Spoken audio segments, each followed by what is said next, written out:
Hii ni kambi ya wakimbizi Nyarugusu iliyopo wilayani Kasulu. Hapa jopo la idara ya mambo ya ndani chini ya mkurugenzi Sudi Mwakibasi, lakini pia shirika la kuhudumia wakimbizi UNHCR pamoja na ubalozi wa Burundi wanakutana kujadili mustakabali pamoja na Warundi wenyewe kuhakikisha wanarejea nchini Burundi mara moja.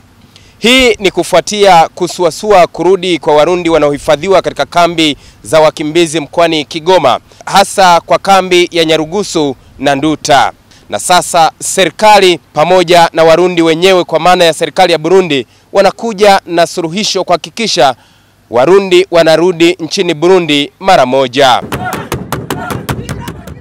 Mkurugenzi wa idara ya huduma kwa wakimbizi Sudi Mwakibasi pamoja na shirika la UNHCR kupitia kwa mwakilishi wake wanatoa kauli.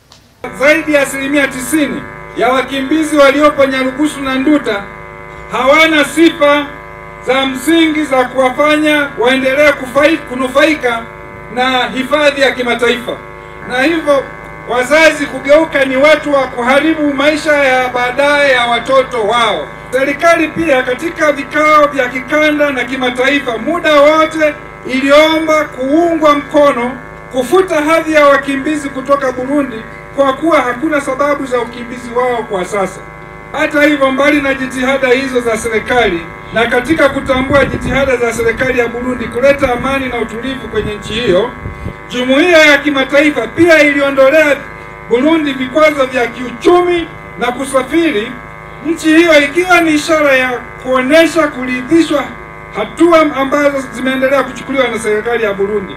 Wakimbizi waliorejea Burundi ni 1640. Kwa kuwa kambi imejaza zaidi watoto, tuliamua kufunga shule za sekondari kusudi watoto ambao wako sekondari wawai mwezi wa 10 ambao ndio wanaandikisha watoto Burundi.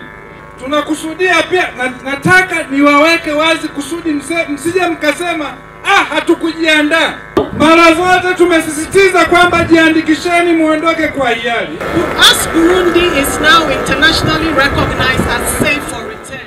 Nchi ya Burundi kwa sasa kila raia wake anaishi kwa amani, na sisi kama UNHCR tunaona kila wakimbizi walioondoka nchini humo waweze kurudi kuungana na ndugu zao kujenga nchi yao na kukuza uchumi wao.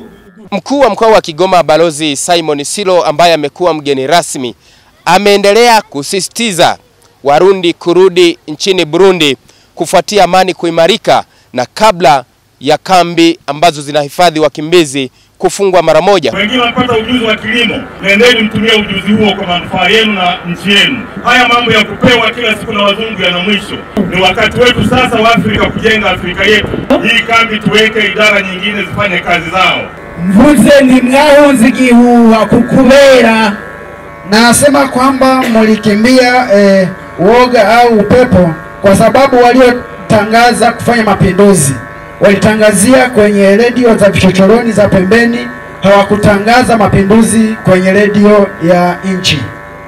Ndani yenu kuna baadhi ya viongozi ambao wako kwenye ngazi za usalama ambao ni familia zenu waliokimbia 1993. Hakuna mtu hata mmoja ardhi yake au nyumba yake ambavyo vimechukuliwa, bado vipo. Mtu kwanza akiwa kwenye asili yake, kwenye nchi yake, inakuwa kwanza ni heshima kubwa na anakuwa na uhakika wa kufanya kitu kile ambacho anaweza kukitengeneza kwa ajili ya nchi au kwa ajili yake yeye na familia yake. Ni tofauti na kuwa nje ya nchi. Mimi mwenyewe kwa tofauti ambao zipo, unapokuwa uko nchini, hata makeke wenye kuchunga geti, anapokuwa ni mwananchi yuko nchini kwake, anajisikia yuko huru na yuko salama. Lakini unapokuwa nje ya nchi, hautofanya kitu chochote ambacho kitakuendeleza maisha. Mtu kuwa kwenye nchi yake kuna umuhimu mkubwa. Kwanza unakuwa huru. Unakuwa huru kwa nyanja zote. Iwe ni kiuchumi, iwe ni kiroho. Mimi ni mtu wa dini. Sasa iwe ni kiroho, unakuwa huru kwa nyanja zote. Sasa mimi naona kwa wale inaowezekana kurudi, waweze kurudi. na kujenga nchi, kwa sababu kwenu ni kwenu tu.